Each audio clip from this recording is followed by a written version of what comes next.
Who do you think you owe your living to?" My son splashed the beer he was holding over my head, and as I stood there drenched, he spat out those words without a care. Rubbing my beer-stung eyes and shivering from the cold, I looked up at my son. His anger only intensified, showing no sign of concern for me. I've had enough. Clutching my hands tightly, I glared back at my son. "My name is Nancy. I'm about to turn 60. I raised our son Michael with my husband Joey, who is 5 years older than me. But Michael left home as soon as he graduated from college.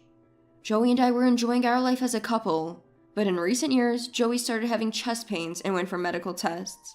The local hospital in our countryside said they couldn't handle it, and referred us to a larger hospital nearby. After seeing specialists there, it was decided that Joey needed to be treated at an even larger university hospital in the city. The doctors there said regular visits would be necessary for his treatment, and hospitalization might be needed depending on his condition. I worried because just getting to the university hospital required a 2-hour flight. The costs for the visits alone were significant, and we needed to go every 2 weeks. The financial burden was huge. We considered moving, but city rent and living expenses were high.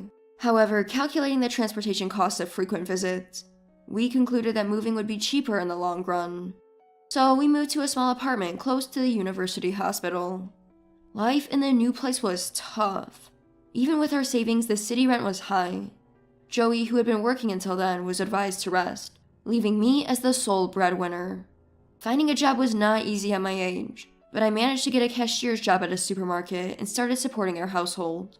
One day, on our way back from a hospital visit, "Mom? Dad?" We heard a voice from behind and turned to see Michael, whom we hadn't seen in over 10 years. We had always lived a modest and peaceful life, but Michael had long been dissatisfied with it. When he got a job in a big city company, he said, "I'm finally getting out of here. I won't end up in this suffocating countryside, cutting ties with these poor folks. I'm never coming back, haha." And with those words of farewell, he left home and we lost contact with him. So it was a surprise to run into him after all these years. As I was at a loss for words, Joey suggested we go for a meal since it was lunchtime and we were all hungry. We went to a nearby family restaurant for the first time in a long while. While eating, we told Michael about our recent life. "Please let me live with you," he said.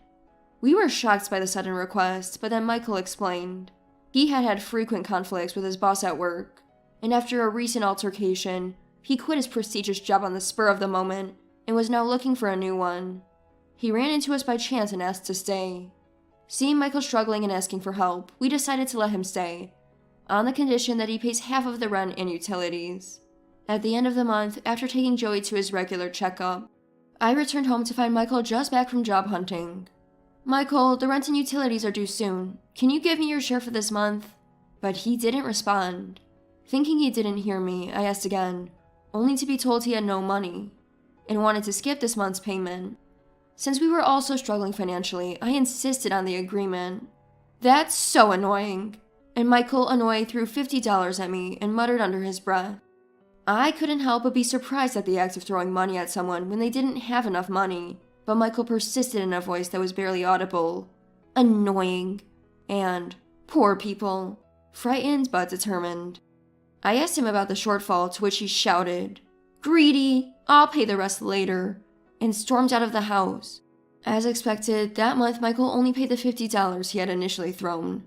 This was far from our initial agreement, and we were already not living comfortably, so our financial situation became quite strained. But in the following months, the same pattern continued. Michael would refuse to pay, claiming he had no money, and occasionally threw a few dollars at us whimsically. Despite not paying rent or utilities, he ate more than anyone, stayed up late using electricity, and took longer showers than anyone else. Living with him more than doubled our living expenses.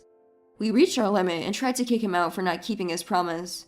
But whenever we tried, he would kick furniture, mimic punching, and just become uncontrollable. Michael was big, and neither Joey nor I could restrain him. Once he got angry and violent, he would stay in a bad mood for a while, easily set off again by the smallest things. When we locked him out while he was gone, he would bang on the door, yell loudly, and even call the police, claiming his family locked him out, leaving me apologizing profusely to the officers who arrived. Living with this unpredictable ticking time bomb was hard, but he's our son, and we decided to try and set him straight. With the increased expenses due to Michael, I had to increase my part-time work hours. 3 months later, Joey's health improved significantly. We gradually reduced his hospital visits from 2 to 3 times a week to once every 6 months. On the way back from the clinic, Joey and I held hands, happy to have overcome this phase. We couldn't afford a fancy dinner at an upscale restaurant, so we decided to celebrate modestly at home. But to avoid Michael eating it, we planned a slightly extravagant lunch instead. We stopped at the supermarket and splurged a little on some expensive meat, thinking it's a celebration after all. Michael had gone out for a job interview and wouldn't be back until evening. While Joey took a bath, I carefully cooked the steak. Just as the delicious aroma of the well-cooked steaks filled the air, the entrance door suddenly opened. Michael had returned unexpectedly.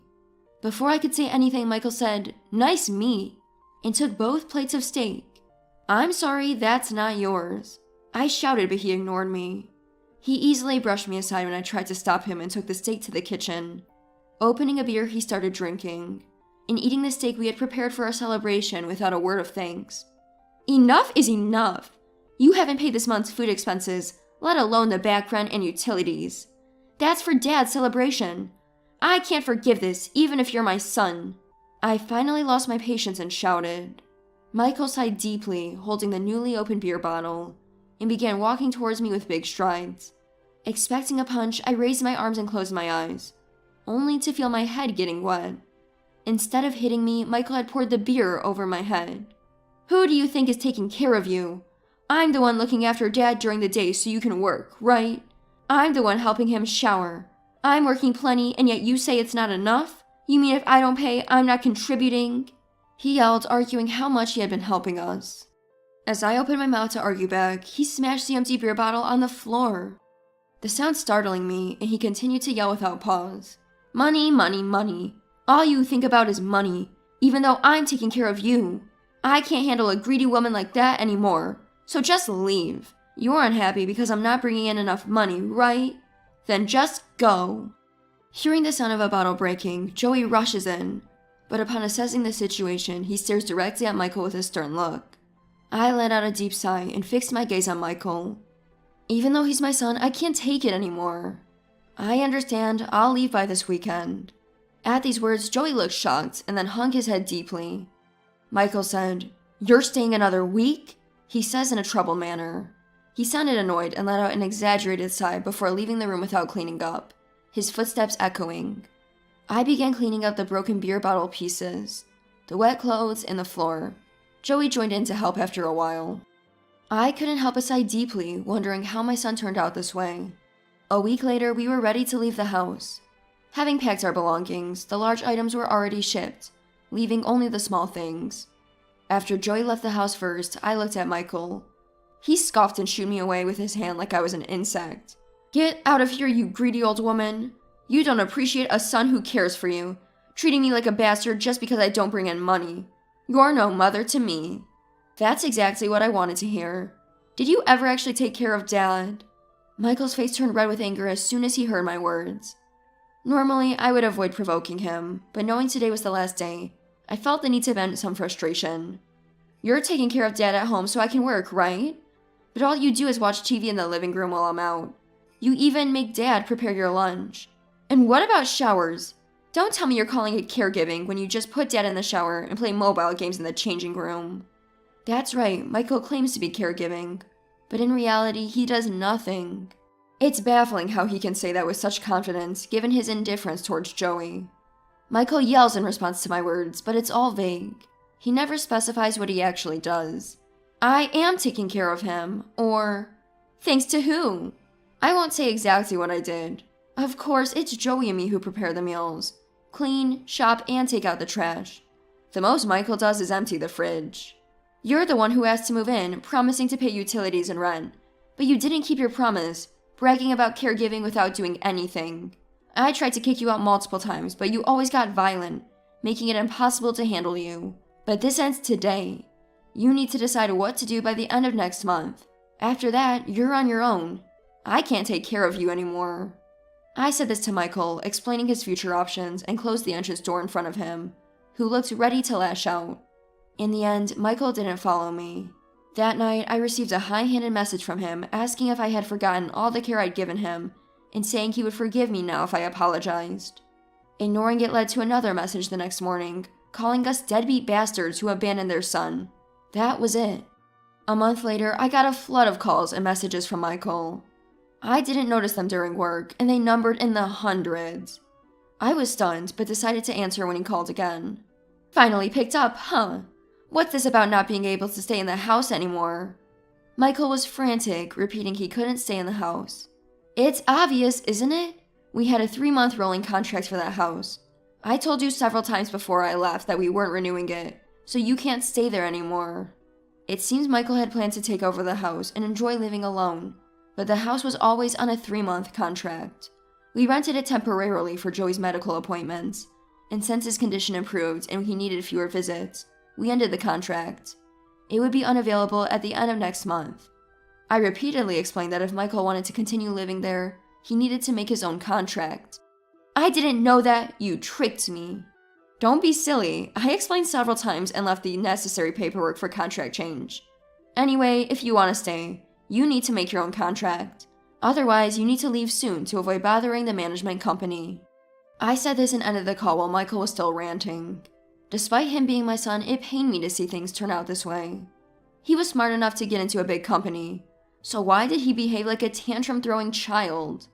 3 days later, I received a message that Michael had left the apartment without renewing the lease. Michael, who had not been job hunting as he claimed, had squandered the salary he saved from his previous job and couldn't afford rent, so he had no choice but to leave. Seeing a message that he was returning home, I panicked and called him. What? You sold the house? It's my childhood home. How could you do that without telling me? That house was too big for just the two of us. You hadn't been in touch for over 10 years since you left, so I couldn't inform you about selling it. We built a large house during better economic times, thinking of Michael and eventually grandchildren. But Michael left and never contacted us again. Likely never to return. So I decided to sell it to a family who needed it more. You should have told me when we were living together. Hey, give me the money from the sale. That's the house I would have inherited after you died, so I have a right to that money, right? Michael's absurd demands only added to my headache. Even if you say it's your inheritance, the house originally belonged to Joey, and now it belongs to another family. We have no intention of leaving anything for you anymore, so we haven't given you our new address and don't plan to. We're cutting ties with you. I could hear Michael speechless and then shouting in anger, but I hung up without a care. Rubbing my aching forehead, I let out a deep sigh. Soon after, Michael was arrested. Despite all the explanations, Michael had gone to the location of our former home and confronted the family living there, demanding, "This is my house! Get out right now!" He seemed to have yelled. I had warned the family about Michael, so they were prepared. They had secured their home and called the police as soon as he tried to force his way in. Michael insisted to the arriving officers that it was his house, and when they tried to calm him down, he got angry and struck one of them, breaking into someone's house, smashing windows, and assaulting a police officer. Naturally, Michael was arrested for several crimes. We brought apology gifts to the family and neighbors, apologizing and asking them to keep our new address confidential. We used the money from the house sale and now live in a small rented house in an unknown location to Michael. It's close to the hospital, with a large park and walking paths, perfect for walks. We plan to live peacefully and mind our health from now on.